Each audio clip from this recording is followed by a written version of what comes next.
Vai chegar uma turma nova aí? Não, são vocês, imagina. E tem o time aqui dos carecas, né? Vitor Birner. Quase não tem alguma coisa ali. Não, isso é um fato. Isso é um fato. Isso é fato, né? Você não é cabeludo, né? Já foi. Aliás, bastante, hein? Era roqueiro. Mas esse não é assunto linha de passo. Assunto linha de passo, os jogos. Roqueiro que ficava...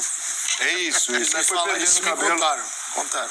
E foi perdendo o cabelo. Tá errado. Foi perdendo o cabelo. Contaram errado. Mas eu não posso falar nada que eu tô a caminho, viu? Eu tô a caminho. Bom, o negócio é o seguinte, tava 2-0 pro Juventude, aí o Gustavo Henrique foi lá, cabeça na bola, cobrança do Garro, e o Corinthians tá vivo? É isso, Zupac? Tudo bem? Vivo, William. Boa noite, companheiros. Boa noite, fã de esportes. O corintiano tá careca de saber que os jogos do Corinthians também não costumam ser bons, né? Eu ia falar um negócio, mas não vou falar porque não entrega os colegas. E mais uma vez não foi bom, né? Acho que é assim, se há uma certeza nos últimos meses é que os jogos do Corinthians são ruins. E hoje, de novo, foi muito ruim. O Corinthians jogou mal, o Juventude foi melhor, mas também não fez um grande jogo. Só que dentro do roteiro que se apresentou no Alfredo Jaconi em Caxias do Sul, para o Corinthians não terminou tão ruim quanto parecia, né? A impressão que dava no 2-0 é que o Corinthians voltaria para casa praticamente eliminado. O gol no final do Gustavo Henrique mantém o confronto aberto. Aí a questão é a seguinte, existe uma notícia boa e uma notícia ruim. A notícia boa é, basta o Corinthians vencer, que no mínimo vai para os pênaltis. A notícia ruim que é outra notícia boa. E a notícia ruim é, o Corinthians não consegue vencer. O Corinthians não consegue vencer. A última vitória foi o jogo de ida contra o Bragantino, na Sul-Americana. No Campeonato Brasileiro e na Copa do Brasil, o Corinthians não vence. Não venceu o Grêmio na Copa do Brasil, embora tenha passado. Então o Corinthians volta para casa vivo, mas com uma repetição de problemas, né? Um time que para construir sofre muito, sem o Rodrigo Garro sofre demais. No segundo tempo construiu um pouco melhor, mas quando constrói um pouco melhor para definir é uma tristeza sem fim. Então foi mais uma jornada de futebol fraco, muito fraco do Corinthians, melhor no segundo tempo, mas no geral muito fraco. E dentro desse contexto, uma derrota por um gol de diferença nem é tão trágica assim. Mas aí a gente tem que fazer uma conta aqui, né, Jean? Peraí, então vamos lá. Se o Corinthians fizer 1-0 no Juventude, é possível. Tem dificuldade para vencer, mas é possível. Aí ele pode levar para os pênaltis, onde o Hugo Souza, né, é aquele cara que já mostrou ser pegador de pênalti. Que ganhe por uma diferença maior que essa. Porque tá difícil, né? Já não tá conseguindo nem vencer. Aí a gente faz uma conta aqui de 1-0. Aí o Corinthians passa. Se é bom ou é ruim? Então, boa noite, William, boa noite. Companheiros. Eu jamais vou dizer que ser eliminado de uma competição como a Copa do Brasil é algo positivo. Acho que nunca é. O importante é você ter a noção das prioridades. E me parece que o Corinthians tem a noção das prioridades. O Ramon Dias tem a noção das prioridades. É pela escalação de hoje. A escalação de hoje, mais uma vez, confirma. Então, não é que ele está mudando o discurso dele, a postura dele, a maneira que o Corinthians vai avançando na competição. Até acho que se chegar na final, o que hoje parece algo muito, muito improvável, obviamente não vai jogar a final da Copa do Brasil com o time reserva. Mas a verdade é que assim, o Corinthians está fazendo aquilo que o seu técnico planejou, que é prioridade para o Campeonato Brasileiro, a Copa do Brasil e a Sul-Americana no segundo plano. Fazendo isso, consegue ainda se manter vivo na Copa do Brasil. Se conseguir avançar dessa maneira, eu sinceramente não vejo problema. Até porque nós estamos falando de mais ou menos 10 milhões de reais na conta do Corinthians, né? Para nem olhar a questão esportiva, porque acho que de fato, olhando para os candidatos, o título da Copa do Brasil é algo muito improvável, tanto para o Corinthians como para o Juventude. Hoje é muito improvável, é difícil, muita coisa teria que mudar para que um desses dois times que nós vimos em ação, fazendo um primeiro tempo de doer. Porque quem passar pega o Bahia e o Flamengo, né? Exato, pega Bahia e o Flamengo. Então assim, é uma situação difícil, mas de qualquer maneira eu acho que é importante e é legal se passar até pela questão financeira. E até anímica para o Campeonato Brasileiro. Também, na crença. E do ponto de vista físico, você não está desgastando seus principais jogadores. Agora, só acho que o jogo hoje, os gols não acompanharam o andamento da partida. Não. Concordo. Porque se havia um tempo para o Juventude fazer 2-0, era o primeiro. E não o segundo. Exato. Quando o Hugo Souza fez as duas defesas que fez, mais uma vez, né, participando muito bem de um jogo do Corinthians. No segundo tempo, o Corinthians melhorou. O Corinthians parecia até capaz de repente sair na frente, e aí ele sofre o gol, e aí sofre o segundo, e quando ele sofre o segundo, Tô de acordo com o Zupa, a gente não dava a mínima pinta de que fosse diminuir, mas esse gol feito no finalzinho, eu acho que mantém o Corinthians completamente vivo. Não tem muito favoritismo, não. Acho que 2-1 pro Juventude fora de casa, com o Corinthians jogando em casa na partida de volta, não consigo apontar um grande favoritismo para alguém avançar para as semifinais, não. Agora, Birner, você parece otimista, né? Porque a gente está tentando achar uma vitória do Corinthians aí com um gol de diferença. Você falou, pô, mas vocês só levam em conta um gol de diferença? Você acha que dá pra fazer mais? Esse Corinthians aí? Eu acho. Primeiro, boa noite a Depende você. muito do Garro pra criar, e quando finaliza tá difícil lá na Também pro Jean, Calçades, o PAC, as coisas do esporte. Eu concordo com tudo que vocês falaram sobre desempenho. Também acho que o segundo tempo do Corinthians era melhor quando toma o gol. É um gol muito bobo esse gol que a gente tá vendo aí. Um gol bobo é o termo exato. É, estranho, né? De falta de entendimento de jogadores do Corinthians. Depois desse outro gol também que não é para tomar, e aí obviamente a equipe é vulnerável, e eu concordo também que quando cria tem muita dificuldade de concluir com precisão. Porém, o jeito que vocês falaram parece que é uma coisa impossível num jogo de Copa em Itaquera, de uma camisa pesada contra uma camisa que não tem comparação com a do Corinthians. Mas a gente está levando em consideração histórico. Não só histórico. Recente. O caráter do jogo. Tudo bem. Vamos supor, tá em algum momento ali, 70 minutos de jogo, o Corinthians faz o gol. Tá. Cara, o estádio vai pra dentro do campo. Não, concordo. Então é diferente. Recentemente, contra o Bragantino, é claro, as coisas não se repetem É aí sempre. que eu queria chegar. Contra o Bragantino na Copa Sul-Americana, o Corinthians tinha vantagem no jogo de ida, É aí que eu queria fez chegar. 1-0 em Pois casa é. na volta e conseguiu em 2 minutos tomar 2 gols. Exato.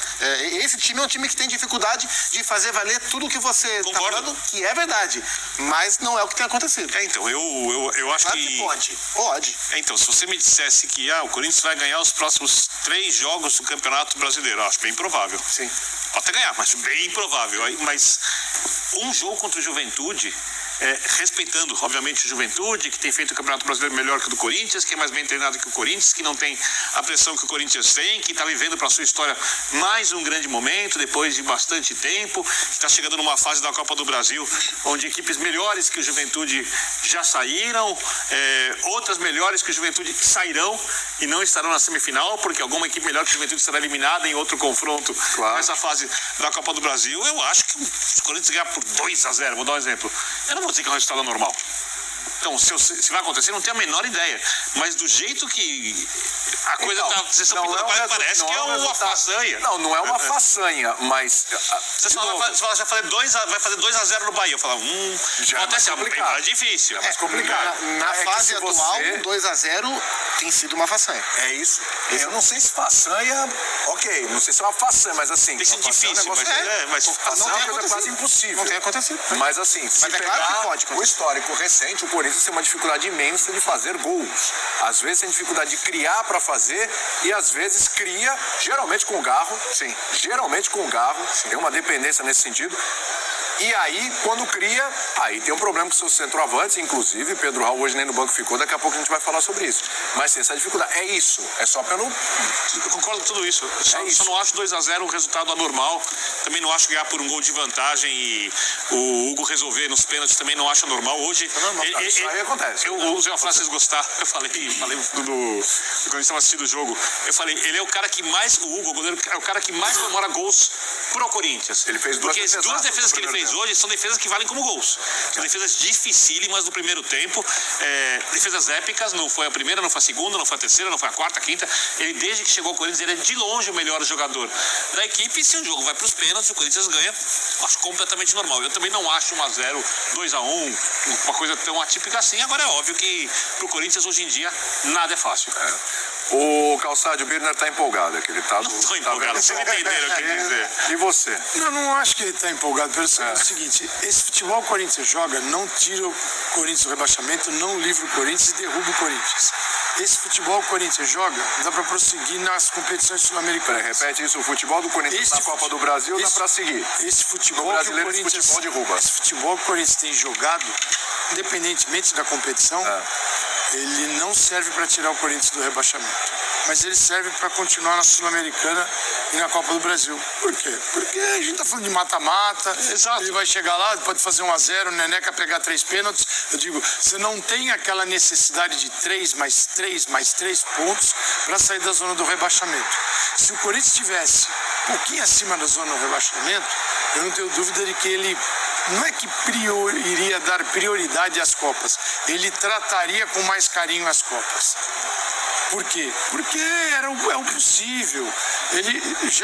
Poxa, a história de Copas do Corinthians e de outras conquistas mostra bem que é possível. Você vai, cara, ele passa Juventude, depois encara outro adversário, aí você vê o que acontece. Por exemplo, cada jogo em casa é 2,5 milhões de renda. Cada ultrapassagem de fase é mais uma grana na conta. E vai lotar. Então, assim, não sei se isso tá ali na hora que o jogador entra em campo, na cabeça dele. Precisamos ajudar o Corinthians, tal. Até porque o treinador tirou jogadores que ele considera que são importantes, mas precisam estar bem fisicamente e não estão, então ele deixou de lado inicialmente. E nas Copas, por mais que o anímico não seja o ideal por conta da temporada, não carrega a tabela do Campeonato Brasileiro. Na Copa você só carrega aquele momento. É isso. O seguinte, no primeiro jogo, hoje, você não carrega nada. A mala tá vazia. No segundo, você carrega uma missão. É isso. E o primeiro, missão vai fazer se fizer 1-0, vai pros pênaltis. Se fizer 2, tá classificado.